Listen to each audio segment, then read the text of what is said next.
তাল জাল দিলে তালের ঘ্রাণটা যে কত সুন্দর।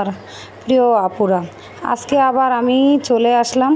তো আজকে আমি দেখাবো তাল দিয়ে নানান রকমের পিঠা বানাই না যায় এই তাল দিয়া। তারপরও অনেক কিছু দিয়েই বানানো যায়, আমের গোলা দিয়া, তাল দিয়া। তালের ঘ্রাণটা অনেক সুন্দর। তাল জাল দিলে 2-3 বারি পর্যন্ত তালের ঘ্রাণ চলে যায়। আজকেও আমি তাল দিয়া তালের পাক্কান পিঠা বানাইয়া আমি আপনাদেরকে দেখাবো। তো আজকে কতটুকু তাল আমি জাল দিতে শুরু করিয়া দিছি। তাল পাইছি আমি বাড়ি থেকে আসার সময়, মা বলছিল যে একটু তাল নিয়ে যা। আমি এই তালটুকু আইনা কত যত্ন সহকারে যে রাখছি যা বলার বাইরে। কারণ তাল আমার গোলাইতে অনেক কষ্ট হয়, আর আমি তেমন একটা ভালো নিতেও পারি না। তো আজকে আমি তাল পাকান পিঠা বানাবো, সাথে সাথে আমার বাচ্চারাও আমাকে হেল্প করবে। আমি আগে তালের গোলাটা জাল কইরা তারপরে সুজিটা ঢাইলে দিলাম। সুজিটা দিয়ে আমি কাই বানাইয়া এখন হাত দিয়ে খুব সুন্দর করে শেপ দিয়ে নেব। তারপরে দুধে ভিজাবো। এই তাল পাকান পিঠা অনেকেরই পছন্দ। বরিশালিয়া যারাই আছেন তাদেরকে পাক্কান পিঠা জামাই আদরের পিঠা, এবং পাক্কান পিঠা সব কিছুতেই তারা বানায়।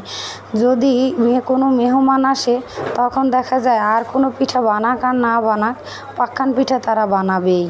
তো আমরা এই পাক্কান পিঠা যখনই মনে চায় তখনই একটু বানাই। আজকে ভাবলাম যে আমি তাল পাক্কান পিঠা বানাই।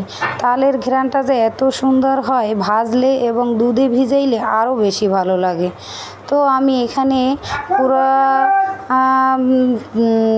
পুরো কাইটা ভালোভাবে হাত দিয়ে ডলে ডলে নিয়ে এখন হাত দিয়ে একটা চামিচের সাহায্যে সুন্দরভাবে ফুল বানাইয়ে নিব। কারোর যদি সাজ থাকে সেক্ষেত্রে সাজ দিয়েও বানাইতে পারেন, বা হাত দিয়ে এভাবে করেও বানাইতে পারেন। আর এভাবে বানাইলে হয় কি, খুব দ্রুত বানানো যায়, খুব তাড়াতাড়ি মানে সুন্দর একটা ডিজাইন হয়। আর যে যেভাবে বানাইয়ে অভ্যস্ত সে সেভাবেই বানাইতে পারেন, এতে কোনো সমস্যা নাই। তো নানান দিন নানান পিঠা বানানো তাল দিয়ে আমি এর আগেও তাল সিঙ্গারা পিঠা বানাইয়ে দেখাইছি, আর সেটা আমার পেজে দেওয়া আছে, কেউ যদি চান দেখে নিতে পারেন।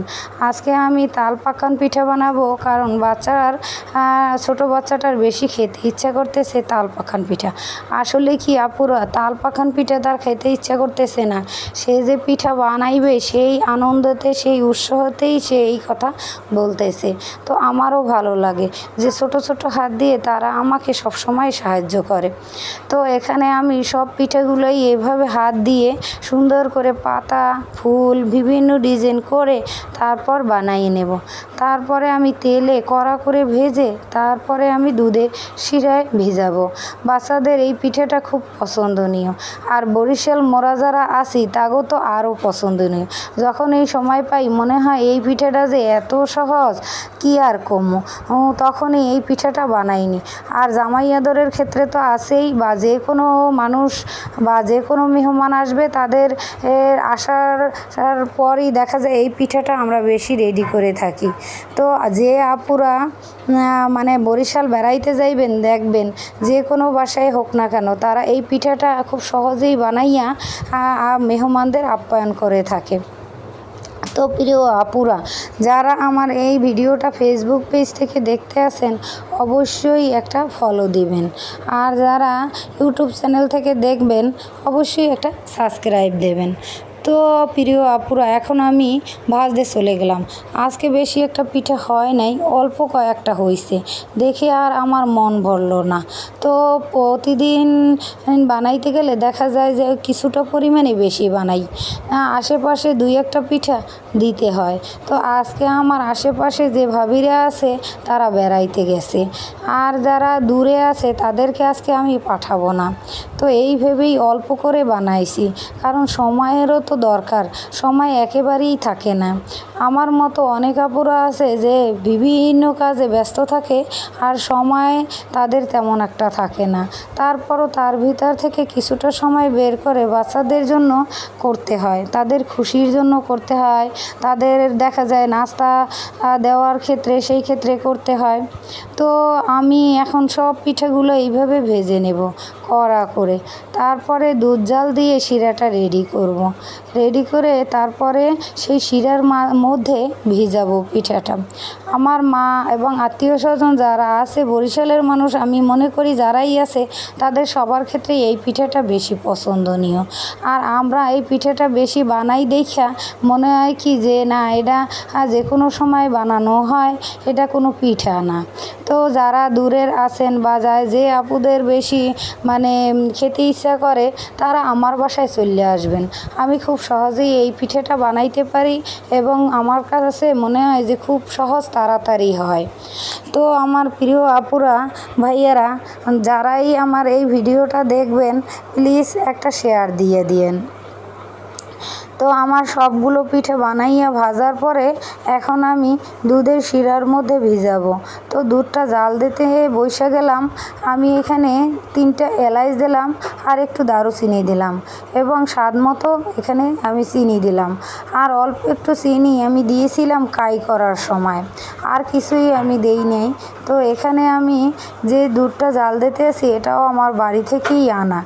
বাড়ি থেকে আনলে দুধ দেখা যায় যে আমার আর মানে খেতে ভালো লাগে এবং বাচ্চারাও খুব আগ্রহের সহিত খায়। আর এখানে তো আমি বেশিরভাগই দেখা যায় প্যাকেট দুধ থাকে। বাচ্চার বাবা যখন বেঁচে ছিল তখন দেখা যায় যে গরুর মানে ফার্ম থেকে নিয়ে আসতো, সেটা আলাদা কথা। আর এখন এখানে আমি ধারে কাছে আমার কোনো ফার্ম নাই। এক ভাইয়া আছে যে দেখা যায় যে সে আইনে দিতে পারে, তো তার 2-3 দিন আগে তাকে অর্ডার দিতে হয়। তো এই জন্য বেশি একটা প্যারা লাগে, সেই ক্ষেত্রে আমি দেই না, এই আর কি। তো এখানে আমার দুধটা দেখা যায় যে এই দুধটা জাল দেওয়ার পরে অনেকটা ঘন হয়ে গেছে। এখন আমি ভাজা পিঠাগুলো এর ভিতরে ছেড়ে দেব। ছেড়ে দিয়ে দেখা যায় যে অনেকটা সময় রাখতে হয়। তো আমি আজকে অনেকটা সময় রাখবো না, বাচ্চারা খেতে চাচ্ছে। তো তারপরও আমার দেখা যায় ভিজাইছি আমি 2-3 ঘন্টা হয়, একেবারেই ভিজে গেছে। এখানে চালের গুঁড়িটা যদি ভালোভাবে কাই করা হয় তো পিঠা মানে ভেজে তারপরে যদি ভিজানো হয় বেশি সময় লাগে না, পিঠাটা ভাজতে খুব দ্রুতই হয়ে যায়। তো এখন আমি বাচ্চাদেরকে পিঠাটা খেতে দিব, পাশাপাশি আপনাদেরকেও দেখাইতেছি যে এই পিঠাটা কেমন হয়েছে। তাল দিয়ে তাল পাকান পিঠা বানানো যে খুবই সহজ, অন্য পিঠার মতোই।